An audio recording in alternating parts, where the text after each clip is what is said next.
Item ಯಾವುದೇ ಇರಲಿ try ಮಾಡಿ ಆಚಿ ಚಿಕನ್ ಮಸಾಲಾ. ಪಾಕಿಸ್ತಾನದವ್ರು ಆಯ್ತು. ಈಗ Congress I am also cockroach. ನಾಚಿಕೆ ಆಗಲ್ಲ ನಿಮ್ಗೆ? ಆಗುತ್ತಿಲ್ಲ. ಐ ಆಮ್ ಆಲ್ಸೋ ಕಾಕ್ರೋಚ್ ಅಂತೆ. ಐ ಆಮ್ ಆಲ್ಸೋ ಕಾಕ್ರೋಚ್ ಅಂತ ಅಂದ್ಬಿಟ್ರೆ ಆ ಕಾಕ್ರೋಚ್ ಏನು ಕ್ರಾಂತಿ ಇದೆ ಅದನ್ನ ಹೈಜಾಕ್ ಮಾಡ್ಬಿಡೋಣ ಅಂತ. ದಯವಿಟ್ಟು ನೀವು ದೂರ ಇರಿ. ನೀವು ಎಷ್ಟು ಇನ್ವಾಲ್ವ್ ಆಗ್ತೀರೋ ಅದಷ್ಟು ಹಾಳಾಗುತ್ತೆ.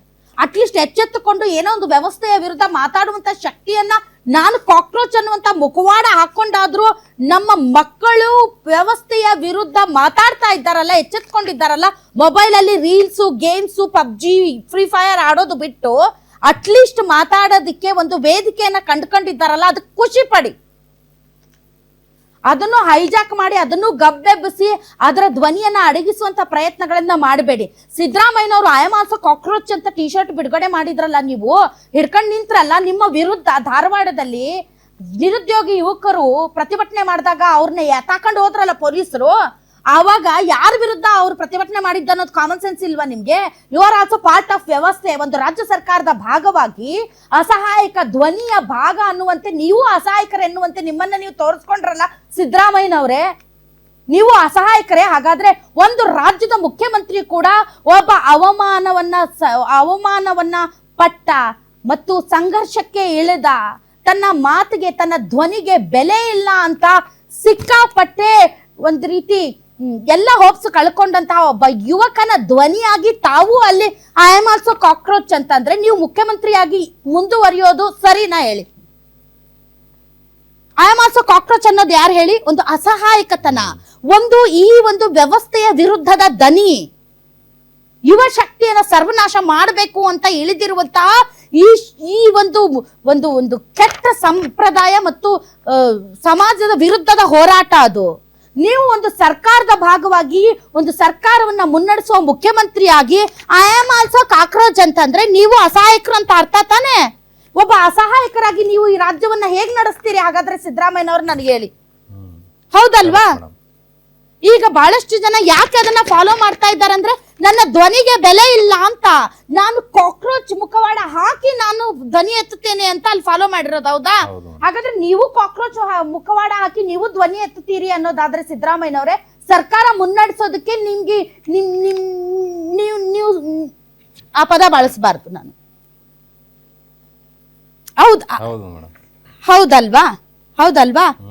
ಅದು ಬಿಡಿ, PM ಈಸ್ ಕಾಂಪ್ರಮೈಸ್, ಅದು ಬೇರೆ ನಿಮ್ ರಾಜಕೀಯ. I am also cockroach. ಈಗ ನಾನು ಹೇಳ್ಬೇಕು I am also cockroach because ನಾನು ವ್ಯವಸ್ಥೆಯ ವಿರುದ್ಧ ದನಿ ಎತ್ತಿದ್ರೆ ನನ್ನನ್ನ ನೀವು ದೇಶದ್ರೋಹಿ ಅಂತೀರಾ, ನೀವು ನನ್ನನ್ನ ನಕ್ಸಲ್ಸ್ ಅಂತೀರಾ, ಅಥವಾ ನೀನು ಕಾಂಗ್ರೆಸ್ ಚೆಲ ಅಂತೀರಾ, ಇಲ್ಲ ನೀನು ಬಿಜೆಪಿ ಚಡ್ಡಿ ಅಂತೀರಾ, ಇಲ್ಲಿದ್ರೆ ನೀವು ನಿಖಿಲ್ ಕುಮಾರಸ್ವಾಮಿಗೆ ಬಕೆಟ್ ಹಿಡಿತೀರಾ ಅಂತ ನನ್ನ ಅಂತೀರಾ. ಯಾಕೆಂದ್ರೆ ನನ್ನ ಧ್ವನಿಯನ್ನ ನೀವು ನನಗೆ ಒಪ್ಪದ ರೀತಿಯಲ್ಲಿ ಅದಕ್ಕೊಂದು ಬಣ್ಣವನ್ನ ಕಟ್ಟಿ ನನ್ನನ್ನೇ ಅಪರಾಧಿ ಎಂಬಂತೆ ನೀವು ಬಿಂಬಿಸ್ತಾ ಇದ್ದೀರಾ. ಅಂತವ್ರು ಐ ಆಮ್ ಕಾಕ್ರೋಚ್ ಅಂದ್ರೆ ಒಂದ್ ಮಾತು, ಈ ರಾಜ್ಯದ ಮುಖ್ಯಮಂತ್ರಿನೇ ಅಸಹಾಯಕರಾಗಿ ಐ ಆಮ್ ಕಾಕ್ರೋಚ್ ಅಂದ್ಬಿಟ್ರೆ ಅರ್ಥನೇ ಇಲ್ಲ. ಹೌದಲ್ವಾ? ಈ ವ್ಯವಸ್ಥೆಯನ್ನ ಬದಲಾಯಿಸುವಂತಹ ಶಕ್ತಿ ಈ ಪ್ರಜಾಪ್ರಭುತ್ವ ವ್ಯವಸ್ಥೆಯಲ್ಲಿ ಈ ರಾಜ್ಯದ ಮತದಾರರು ನಿಮಗೆ ಕೊಟ್ಟಿದ್ದಾರೆ. ಆ ಶಕ್ತಿಯನ್ನ ಬಳಸಿ ವ್ಯವಸ್ಥೆಯನ್ನ ಸುಧಾರಣೆ ಮಾಡೋದು ಬಿಟ್ಟು ಅಸಹಾಯಕರು ಎನ್ನುವಂತೆ ಟಿ ಶರ್ಟ್ ಹಿಡಿದು ಐ ಆಮ್ ಆಲ್ಸೋ ಕಾಕ್ರೋಚ್ ಅಂತ ಹೇಳ್ತಿರಲ್ಲ ಸಿದ್ದರಾಮಯ್ಯನವರೇ ಮತ್ತೆ DK ಶಿವಕುಮಾರ್ ಅವರೇ, ಹಾಗಾದ್ರೆ ನಿಮ್ಮನ್ನ ಯಾಕೆ ನಂಬೇಕು ನಾವು ಹೇಳಿ? ಅರ್ಥನೇ ಆಗಲ್ಲಪ್ಪ ಇವ್ರದ್ದು. ಆಮೇಲೆ ಇವರೆಲ್ಲ ಈಗ ತೃಣಮೂಲ ಕಾಂಗ್ರೆಸ್ ಪಾರ್ಟಿ ಸೇರಿದಂತೆ ಬೇರೆಯವರು, ಶರಣ್ ಪ್ರಕಾಶ್ ಪಾಟೀಲ್ ಅವರು ಹೇಳ್ತಾರೆ, ಬಹಳ ವರ್ಷಗಳಿಂದ ಬೇಸತ್ತು ಹೋಗಿದ್ದಾರೆ. ಈ ವ್ಯವಸ್ಥೆಯಲ್ಲಿ ನೀವು ಪಾಲುದಾರರು, ಈ ವ್ಯವಸ್ಥೆಗೆ ನೀವು ಕಾರಣರು, ಮರ್ತೋಗಿದ್ದೀರಿ. ನೀವು ಒಂದು ಸರ್ಕಾರದ ಭಾಗ, ಐ ಆಮ್ ಮಿನಿಸ್ಟರ್ ಅನ್ನೋದು ಮರ್ತೋಗಿದ್ರಿ. ಈ ವ್ಯವಸ್ಥೆಯ ಪಾಲುದಾರರು ತಾವು ಅನ್ನೋದು ಮರ್ತೋಗಿದ್ರಿ. ನಿಮ್ಮ ವಿರುದ್ಧದ ಹೋರಾಟ ರೀ, ನಿಮ್ಮ ವಿರುದ್ಧದ ಹೋರಾಟದಲ್ಲಿ ನೀವೇ ಭಾಗಿಯಾಗ್ತಿರಲ್ಲ. ನಿಮಗ್ ನೀವೇ ಅವಮಾನ ಮಾಡ್ಕೊಳ್ಳೋದು ಅಂದಂಗ ಆಯ್ತು. ಇದು ಜೋಕ್ ಅಲ್ವಾ? ಇದು ಹೌದಲ್ವಾ? ಒಬ್ರು ಕುಂಬಳಕಾಯಿ ಕಳ್ಳ ಅಂದ್ರೆ ಹೆಗಲು ಮುಟ್ಕೊಂಡು ನೋಡ್ತಾರೆ, ಇನ್ನೊಬ್ರು ಇವ್ರ ಕೈಯಲ್ಲಿ ಎಲ್ಲಾ ಅಧಿಕಾರ ಇದೆ ಆದ್ರೂ ಕೂಡ ಅಸಹಾಯಕರಂತೆ ಐ ಆಮ್ ಆಲ್ಸೋ ಕಾಕ್ರೋಚ್ ಅಂತಾರೆ. ನನಗೇನು ಗೊತ್ತಿಲ್ಲ. ಹೀಗಾಗಿ ಜನ ನಂಬೋದು ಬಿಟ್ಬಿಡ್ತಾರೆ ಇದನ್ನ. ಈ ಕಾಕ್ರೋಚ್ ಅನ್ನುವಂಥದ್ದು ಇದು ಹೇಗೆ ಏನು ಗೊತ್ತಿಲ್ಲ. ಮುಂದಿನ ದಿನಗಳಲ್ಲಿ ಒಂದು ಸಿಟ್ಟು ಸೆಡುವಂತೂ ಇದೆ. ನೀವು ಅದನ್ನ ಜೋಕ್ ಮಾಡ್ತಿರೋ, ಅದನ್ನ ನೀವು ಭ್ರಮೆ ಅಂತಿರೋ, ಅಥವಾ ಅದು ಮುಂದಿನ ದಿನಗಳಲ್ಲಿ ಬದಲಾವಣೆ ತರುತ್ತೋ ಇಲ್ವೋ ಗೊತ್ತಿಲ್ಲ. ಬಟ್ ಯುವಕರೇ ಎಚ್ಚೆತ್ಕೊಂಡಿದ್ದಾರೆ.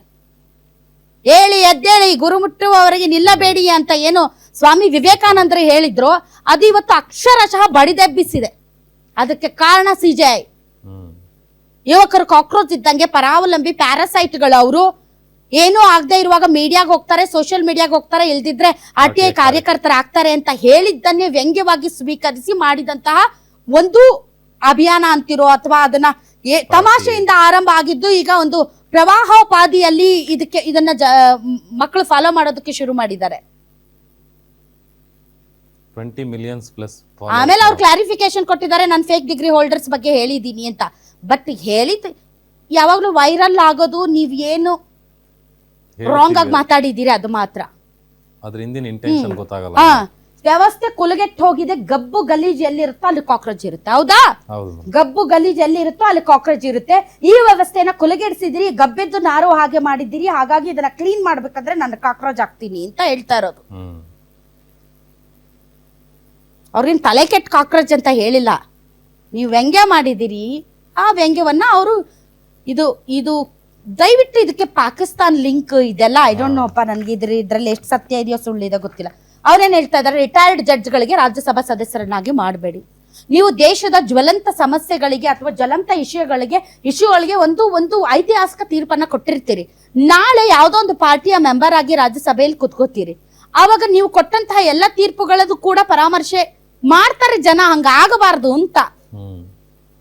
ಆದ್ರೆ ನಮ್ಮ ಸಂವಿಧಾನ, ಡಾಕ್ಟರ್ BR ಅಂಬೇಡ್ಕರ್ ಅವರು ಬರ್ದಿರುವಂತ ಸಂವಿಧಾನ ಇದರಲ್ಲಿ ಬಾಂಗ್ಲಾದೇಶದಲ್ಲಿ ಅಲ್ಲಿ ಇಲ್ಲಿ ನೇಪಾಳದಲ್ಲಿ ಆಯ್ತಲ್ಲ, ಹಂಗಾಗಕ್ ಬಿಡಲ್ಲ. ಯಾಕಂದ್ರೆ ನಮ್ಮ ಜುಡಿಷರಿ ಸ್ಟ್ರಾಂಗ್ ಆಗಿದೆ, ನಮಗೆ ನ್ಯಾಯ ಸಿಗುತ್ತೆ.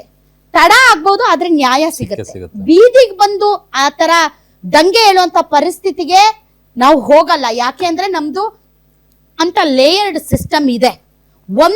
ಒಂದರಿಂದ ನಮ್ಗೆ ನ್ಯಾಯ ಸಿಗ್ಲಿಲ್ಲ ಅಂದ್ರೆ ಇನ್ನೊಂದು ಪ್ರಜಾಪ್ರಭುತ್ವದ ಅಂಗ ಪಿಲ್ಲರ್ ತುಂಬಾ ಸ್ಟ್ರಾಂಗ್ ಆಗಿದೆ.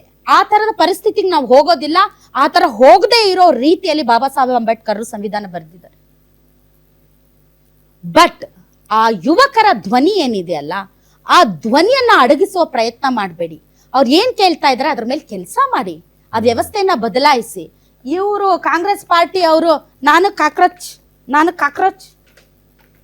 ಅಂತ ಅಂದ್ರೆ ಆ ಕಾಕ್ರೋಚ್ನು ಕೂಡ ನಂಬೋದು ಬಿಟ್ಬಿಡ್ತಾರೆ ಜನ. ಹೌದಲ್ಲ?